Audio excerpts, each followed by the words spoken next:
اور آپ کیسے ڈیفائن کریں گے کہ میں پروردگار تجھ سے محبت کرتا ہوں؟ اور محبت کہاں دکھائیں؟ کہیں تو شو تو کرنی ہے نا. اب آپ کسی سے کہیں میں آپ سے بہت محبت کرتا ہوں، میں آپ سے اطاعت کرتا ہوں، ماں باپ سے میں آپ سے بہت پیار کرتا ہوں، احترام کرتا ہوں، وہ کہیں گے بیٹا میری بات تو سنتے نہیں ہو، احترام کیسا؟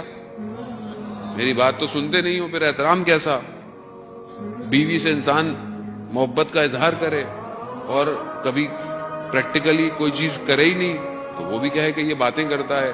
بچے سے آپ بولتے رہیں بیٹا تم بہت اچھے ہو، تمہارے لیے میں یہ لاؤں گا، تمہیں یہ لاؤں گا، کبھی آپ نے اس کو کبھی موٹیویٹ ہی نہیں کیا، کوئی تحفہ نہیں دیا، تو وہ کیا بولے گا؟ یہ سب ہوائیں ہیں، یہ باتیں ہیں. خود پروردگار بھی عمل مانگ رہا ہے کہ بھائی تم اتنے دعوے دار ہو کہ تم میرے علاوہ کسی کو مالک نہیں مانتے اپنا اور اپنے آپ کو میرا بندہ مانتے ہو، تو آؤ آؤ. کیوں منتظر ہوتے ہو کہ کوئی تمہیں خود کہے کہ نماز پڑھی یا نہیں پڑھی؟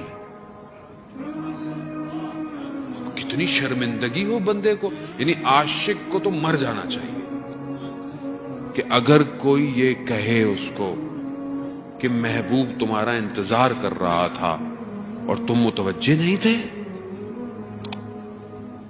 اب علماء بیان کرتے ہیں تمثیل مثالوں سے لیلا مجنو کی داستانوں کو. مجنو ایک شہر پہنچا اور اس نے بولا کہ لیلا کہاں ہے؟ تو کسی نے بولا کہ تم کون ہو؟ کہا مجنو ہوں.